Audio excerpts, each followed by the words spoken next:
Welcome to the Murphy, Sam, and Jodi After the Show podcast, where we hang out a little bit longer. And go a little bit more into one of our topics and things that we, had a conversation about today. And one of my favorite things we've ever talked about when discussing the workplace is, top 5 things that, irritate coworkers. And I was like, Sam's going to be our touchstone here because he admittedly is easily irritated by other people. Okay, and we all know that, and we love it about you. It's fine. You're Eeyore, and we're fine with that. And what was funny is I started reading off the top 5, and you guys wanted to guess, and you both guessed something that obviously is a, trigger for you, but it's not on the list. What you guys guessed? You said talking too loud. Right. On the phone, talking too loud, like having those conversations in an open workspace where you can't get away from someone's conversation. Murphy, do you remember what you said? Oh, you don't. How sweet of you to just let it go. I'm trying to think. Oh, we were talking about the open work environment and somebody walking up interrupting. And just kind of interrupting you, which is difficult. I mean, I think some open work spaces have been around long enough now where people kind of understand that the etiquette and the protocol for that is you don't just walk up and strike up a conversation when somebody's clearly working. But you do kind of hover. Happens. I mean, I'm an offender of that to you. And yesterday afternoon, there were only a couple of other people here. Sam was gone, producer Faith was gone, but I was here, you were here, and I had to go into his office a couple of times, and I step in, and I knock on the door that's open, and he looks up, yes. That's not true. Well, no, but you were busy. Yeah, I was busy, but I hated to do it, but I needed your... But the way the way that you approached me, whether or not there's a door there, is the same way you would approach somebody at a cubicle, right? I mean, that to me is the respectful way to do it. What happens is there are some people who will just walk up and... Oh, just start? Know what I mean? Yeah. Oh. And I don't think, for example, we've got the open work environment here. I don't think that's an issue here. In the past, when we probably had 3 times the amount of coworkers in the same building, then I think there was more of a chance of it happening. Yeah. But it doesn't say, I think people respect the boundaries now. I think that I just found it so funny. I wanted to talk a little bit about it because I do want to get to the point of that you have to find a way to not let those things bother you. You do. I think the real work is finding a way not to let people, and because you could job hop for the rest of your life and change jobs looking for the perfect environment, and it doesn't exist because all people are different. So you're not going to find a workplace where something doesn't irritate you. Yeah. It's just not realistic. So you have to learn how to, let it go. Correct. Yeah. You have to learn to, Jodi's going to put stuff in my space. Yeah, I do. Like I do. I mean, I know I mentioned it a couple times, but there are plenty of things that you don't mention. There are plenty of Sam things has a list around here that I just like, that's just you. I mean, me. That's just me. Sure. Let it go. I bet. I bet you have a ton. There was one also that was not in the top 5, and I can hit the top 5 again in case you missed that part of the show. Number 1, not cleaning up after yourself irritates coworkers. That means anywhere, cubicle, kitchen, whatever. I think kitchen is one of those places. Yeah. The kitchen one always throws me off because that, and you've seen people actually put up signs about this before, where if it's not the way you would do it at home, then why would you do it that way here? But then again, some people may not keep their kitchens clean at home. I don't know. Yeah, you don't know. But to me, I don't know how, especially when it comes to like coffee and all the things that you put, if you see that there's a sprinkling of sugar or whatever on the counter, how do you just walk away from it? How does it not bother you? Yeah, I know. That's... I'm possible breaking out a paper towel. I'm going to wipe it to up. stand up for whoever's leaving sprinklings of coffee, and I will say maybe you're on a conference call, maybe you're in a different headspace than you are at home. I'm a very different headspace at home person. It totally could be accidental. You're right. Right. Okay. Second on the list for most people irritating at work, gossiping. They don't want to hear gossip. They're not there for gossip. I find that interesting because so many people do gravitate to gossip. I mean, it's guess natural. if you're participating in it and you want to be a participant, then great. But if you don't, and you're trying to work, it's another distraction from the day. It doesn't get you anywhere in life. It's useless, really. I can certainly, with as many tasks and things that people have at work now, if you go down that kind of rabbit hole, sort of a low way to spend your time. It'll be difficult for you to get the job done. Yeah, and only if it's juicy gossip is it worth it.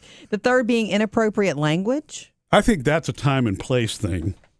Because some people, I mean, in the workplace, it's not really going to be acceptable. But I mean, there's certain workspaces, where friends or coworkers or people that have known each other for a long time, a word will slip here and there. Yeah. But I think again, in the open workspace, or if you're in the lobby, you're representing, and so that would not be appropriate, right? I hear you. I will say that I have high respect for people who are able to not drop those words. Yeah.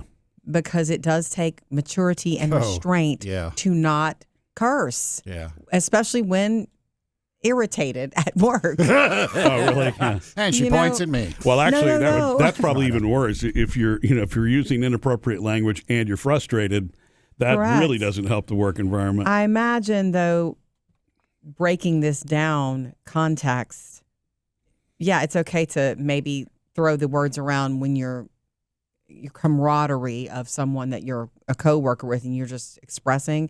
But if it's coming down from someone who's in a leadership role, that's horrible. It depends. Well, that's horrible. Well, and I realize too, because we're avoiding the words, even though we could legally say them here on the podcast, we're just not we're not that kind of show. But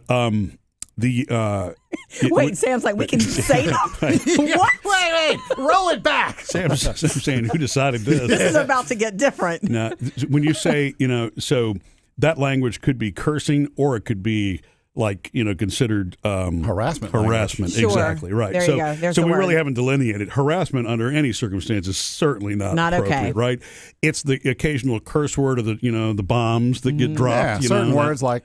Okay, stop. And those, Sam. Fourth on the list. Write them in the air if you want to. Fourth on the list that irritates coworkers, being late to required meetings. Yeah, being late. Being late is, it's never. If you are waiting on people, it's never fun. You don't. No one wants to wait, especially in our time. But it's a fact sometimes. And then not answering messages promptly. Number 5 on the list. And it's funny, that's the full list of the top things apparently that irritate coworkers.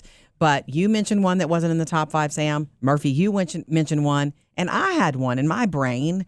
It's I guess it's similar to messages, but it's people not reading your messages fully. I always try to send email to be concise. In fact, I'll write something and then I'll edit to make it shorter. Because I know 1 or 2 lines is all they're going to get. But if I send 1 or 2 lines and it's not, the second line's not read, that kills me. Yeah. Because then you're doubling my work. Yeah. I don't understand that. If you were taking a test at school and you didn't read the whole problem, math problem or instruction, you'd fail. Yeah. So I don't understand that, but it is very common. Well, I think that's a symptom of, again, it's the same thing, distractions. That's a struggle of the world now, reading anything completely or reading it at all. Because when you talk about like prompt responses to email, that's probably going to be a case-by-case. If you work for a business and you're getting 10 to 15 email a day, That's I guess doable. I understand that. But if you're in a business where it's customer service, or you got bosses coming at you from every angle and you're getting a couple of 100 email a day, Right. then you have to prioritize, and not everything can be in a list emergency. If it's the CEO, answer that one immediately. But I understand the having to prioritize a lot of email, because I do that myself. There are some that Murphy I gets miss. a ton. There are some that I just am not going to be able to answer till later, and I have to.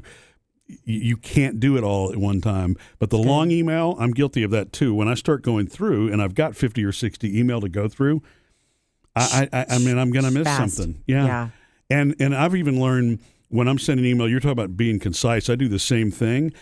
I have now started, whereas I used to divide things up by paragraphs, I don't do that anymore either. Bullet because points? if somebody's looking on their, no, not bullet points, anything with a space, because if somebody's looking on their mobile and they don't see anything below that space, they're not going to scroll it.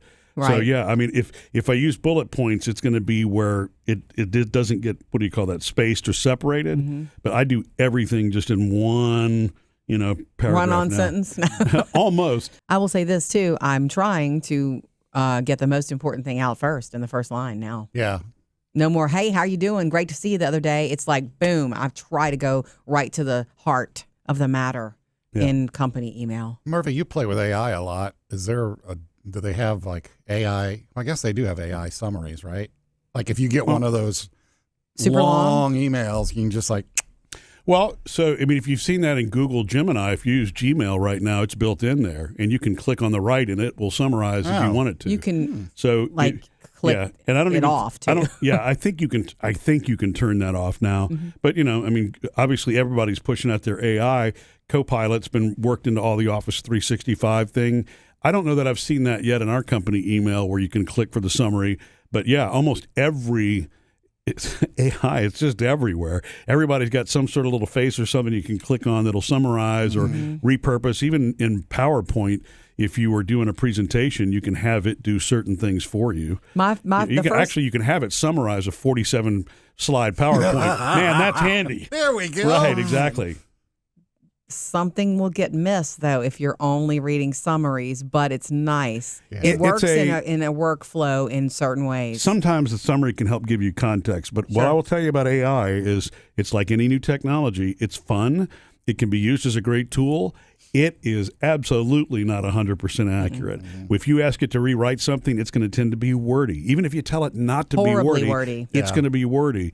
And then because it's getting too fancy for the room. Well, it's also pulling its context from other users and anything that it sees on the web. And as I've seen, there are some things it'll pull from the web. It's actually a little out of date, surprisingly enough. Yeah. So, you have to be really, really careful with that. But I do like the summary. My question is, though, if, it's how long does the email have to be?